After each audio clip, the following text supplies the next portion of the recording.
मी त्यांची एक क्लिप पाहिली जिथं जे बिल्किस बानोचे बलात्कारी होते त्यांच्या स्वागतासाठी काहीतरी बोलले ते.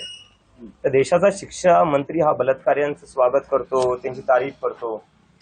हे तर म्हणजे प्रधानला काढून अजून एक विचित्र माणूस बसून ठेवलेला आहे. काय मेसेज देताय तुम्ही देशाला की जो शिक्षा मंत्री आहे तो बलात्काऱ्यांचा सपोर्ट करणार, त्यांचं स्वागत करणार. पण हे लोक करणार पण काय? यांच्या पक्षात दुसरे कोणते लोक आहेत? सगळी गुंड भरलेली आहेत. कुलदीप सेनगर झाला, काय होता यांच्या सरकारमध्ये? काय ते जे राम रहीम आहेत ते पैरोलवर बाहेर येतात.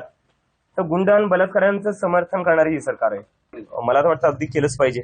कारण की दुसरा एक प्रश्न हा पण येते की कॉक्रोच जनता पार्टीला बाहेरून फंडिंग येते किंवा बाहेरून चालवण्यात येते. तर माझ्या मनात असा प्रश्न येतो, अमित शहा असताना हे सगळं शक्य कसं काय झालं? हे तर मग अमित शहाचं फेलियर आहे. जर आम्हाला बाहेरून फंडिंग येते किंवा कॉक्रोच जनता पार्टी बाहेरून चालतीये तर मग हे तर गृहमंत्र्यांचं फेलियर आहे. चाणक्य कसले मग तुम्ही असताना जर बाहेरून फंडिंग येते किंवा बाहेरून चालवण्यात येते मग तर तुम्ही स्वतः फेल झाले आणि तुम्ही राजीनामा दिला पाहिजे. आणि 20 तारखेला ज्या प्रकारे विद्यार्थ्यांचा रक्त वाहण्यात आलं जंतर मंतरवर दिल्ली पोलीसच्या हातातून, ते अमित शहाच्या ऑर्डर शिवाय दुसरं कोणाचा ऑर्डर नसणार. कशा प्रकारे बदनाम केलंय?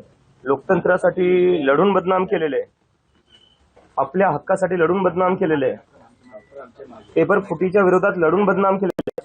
जर याला संस्कृती बदनाम करणं म्हणतात, जर लोकतंत्रासाठी लढणं, संविधानाच्या रस्त्यावर चलून विरोध प्रदर्शन करणं, डॉक्टर बाबासाहेब आंबेडकरांचा फोटो घेऊन चालणं, महात्मा गांधीचा फोटो घेऊन चालणं, जे भीमचे नारे लावणं संस्कृती बदनाम करणे, तर रामदेव बाबांना सांगा आम्ही करतोय संस्कृती बदनाम. तुम्ही जे पतंजलीचे जे बनवतायत ना प्रोडक्ट्स, ज्याच्यावर सुप्रीम कोर्टी म्हणले की फसवणूक होतीये, त्याच्यावर थोडं लक्ष करा. संस्कृती आणि लोकतंत्र आणि देश हा जनजी मला वाटते बऱ्यापैकी सांभाळून घेऊ शकतो.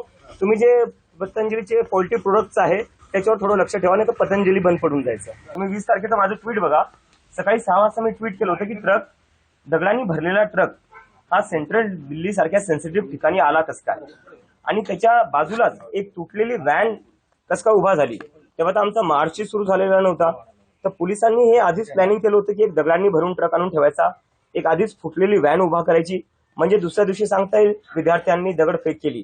दगडफेकचं हे पूर्ण जे प्लॅनिंग होतं हे ऑर्केस्ट्रेट पूर्ण दिल्ली पोलिसांनी केले. आणि मला याची आशंका जेव्हा होती तेव्हा मी स्वतः डीसीपीला जाऊन भेटलो आणि मी डीसीपीला विचारलं हा दगडांनी भरलेला ट्रक इथं आला कस काय.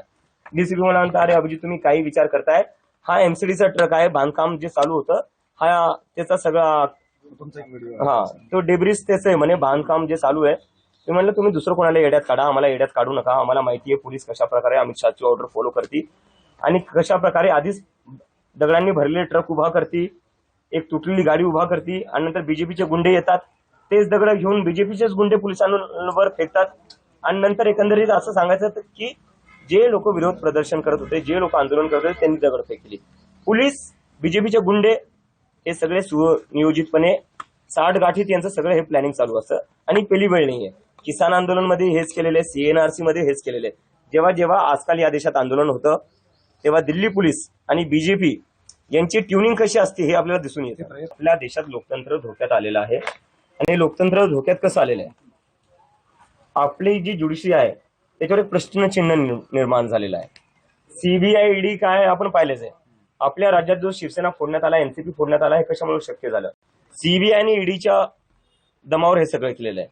ते इन्व्हेस्टिगेटिव्ह एजन्सी झालं, ज्युडिशरी झालं, आणि मीडियाबद्दल तर कायच बोलणार मी.